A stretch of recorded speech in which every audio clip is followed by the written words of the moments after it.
The Biden administration's strategy in fixing trade ties with China comes into clearer focus, some say. U.S. Trade Representative Katherine Tai said on Monday that the United States seeks, quote, frank conversations with China on issues including ways to carry out Phase 1 trade deal and national industrial policies. Tai said that the Biden administration needs to, quote, take a new, holistic, and pragmatic approach to dealing with the trade relationship with China, while saying it will work with allies and like-minded partners towards building, quote, truly fair international trade and vowing to defend, quote, American economic interests from harmful policies and practices with old and new tools. Last week, the Chinese Foreign Ministry spokesperson said that China and the U.S. trade relations are in essence mutually beneficial and should be win-win, and both sides stand to lose in a trade war. China does hope the U.S. will respect the market economy principles and international trade rules toward healthier ties with China. Relations between the world's two largest economies also weigh heavily on global trade and international organizations like WTO, which marks 20th anniversary for China's accession into the WTO this year. So what will China and the U.S. trade ties moving toward to? Let's ask our panelists.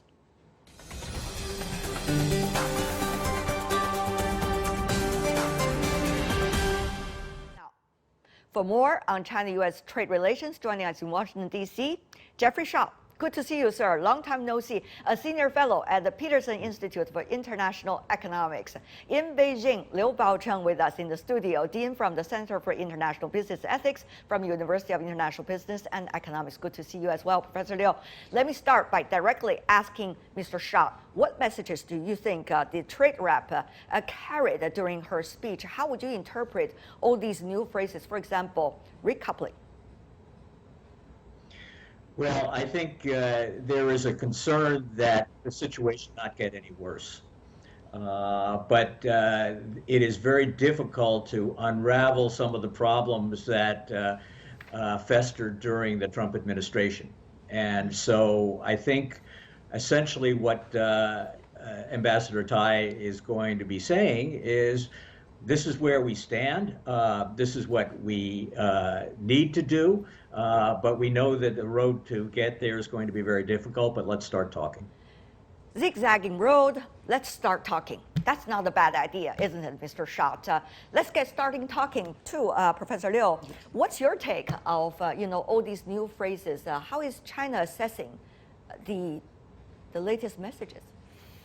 Well, I think it is really received with a moderate positive attitude from China's side, because at least this is not going to further deteriorate, given the suspension that was hanging there for 9 months, because China did expect that the Joe Biden administration would really alter some of the worst policies that are hurting both of the countries and the global economy, but nothing really had been done over the last 9 months. And despite of all the rhetorics, there are not really a lot of specifics though.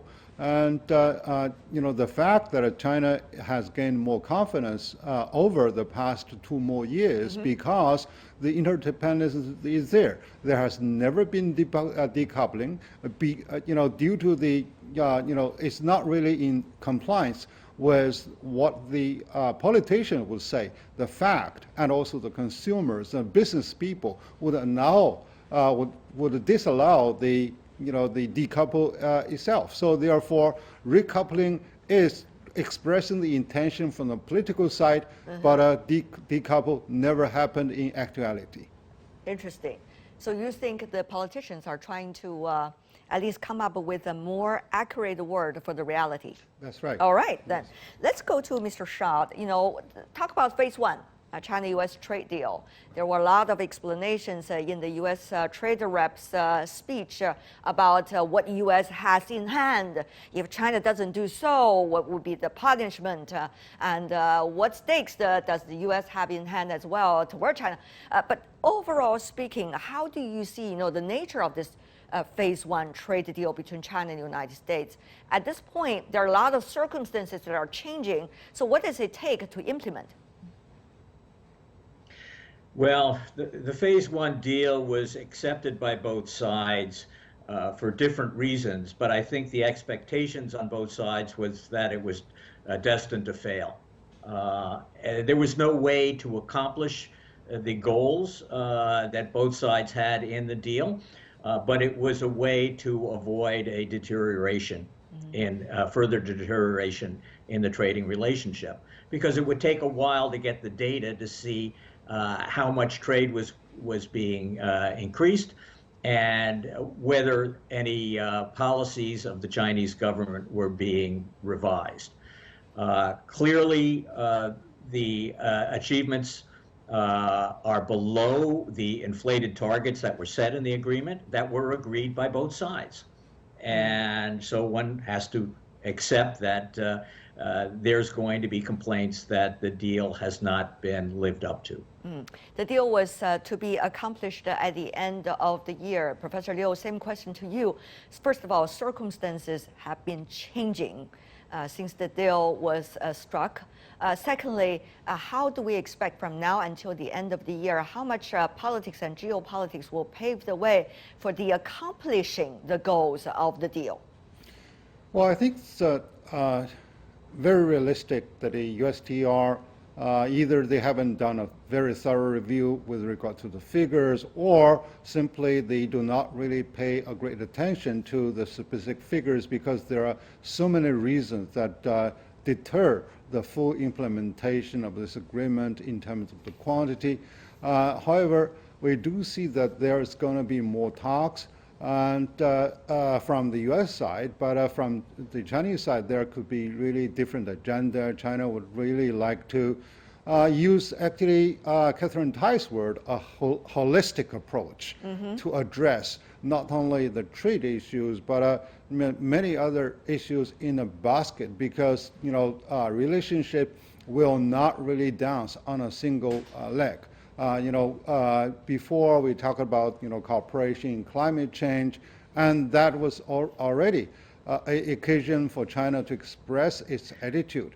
And hopefully, Katherine Tai will come up with really what she elaborated as new, the holistic and pragmatic approach for frank dialogue, and also to bring some concrete measures to repair the relationship over there. Mr. Shao, we know that today Yang Jiechi and Sullivan are meeting in Switzerland. Now, that's following the directions of the top leaders of the two countries.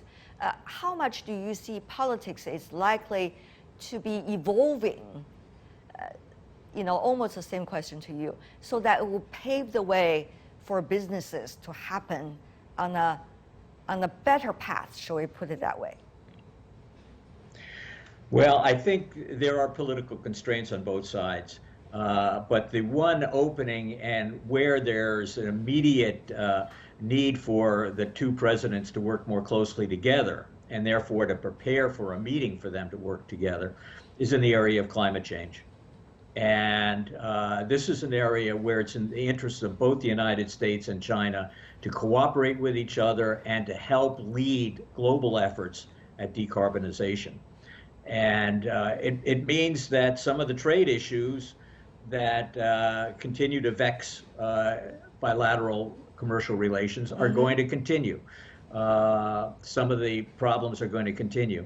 But I think they will be managed. But we won't see great relief from the tariffs that impair bilateral trade. Well, we are talking and have for several years. Yeah, Mr. Shao, you are a trade expert, and you have been doing a lot of research over the decade into multilateral trade issues. You know that China has already working with the Japan, South Korea together with ASEAN countries into the RCEP, likely to be all approved by governments by the end of this year. Meanwhile, China applied for CPTPP, and at the same time, this year celebrates 20 years of China's accession into the World Trade Organization, a big thing for China, and also demonstrate China-U.S. cooperation, 20 years ago. So, Mr. Shaw, how do you see China now working on the multilateral trade platforms? And what does that mean for China-U.S. trade? As you know, ASEAN already become China's biggest trading partner rather than the United States. Well, you're right. RCEP will be enter into force probably early next year. But the WTO faces its ministerial meeting at the end of November, and the keys to success of that meeting will be starting a new initiatives to deal with trade and health and trade and climate.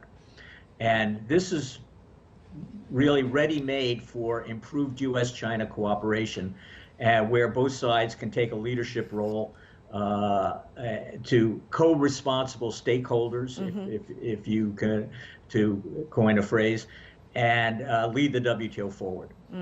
On the CPTPP, it's encouraging that China wants to meet the high standards of that agreement. I think it's going to take a very long time to negotiate, and there are major areas where China still falls short of CPTPP standards. Of course, the U.S. is not necessarily a party of that either at this point. Professor Liu, how do you see, multilateral platforms, China's role and the U.S. take, and how would that work into this bilateral, very interesting and evolving trade relationship? Well, I think the fundamental issue is that for the two biggest economies, they want to be open, they want cooperation, but the fact that China demands equal participation and with respect, and this is something that is not completely accepted by the U.S. side. And China itself, shows that we are resolved to work out our own economy, and we are doing a good job in fighting against the COVID-19. And now we really wanted to play a constructive role in the regional integration process by joining more of those platforms. And more importantly, I think China is committed to live up to the requirement of those standards by refraining itself over a number of issues, for example, supporting the state-owned enterprises by also elevating the protection of intellectual property rights and further open its market access, etc. So this is really a commitment. Much is wait to be seen. What is really the U.S. is really extending more specifics to China. Before we go, very brief question for both of you, gentlemen. We see that politics sometimes decoupling with the trade realities and business ties. Are we going to see further deepening of those decoupling, quote unquote, or are we going to see some kinds of coming back to the common sense eventually? Let's just say for the rest of the year and for the coming year. We can't predict much from now, but what about the next year? Mr. Shaw, briefly. I think you're going to see a deepening of the decoupling in a narrower field of commercial relations, particularly in the high-tech sector, where export controls, re-export controls are going to be more narrowly defined, but implemented. So that's going to be the area of decoupling and hopefully some re-engagement on the trade side. Professor Liu, your judgment. Yeah, the 3 C's will play out with a clear picture. What does the 3 C's mean? With regard to cooperation, competition, and confrontation.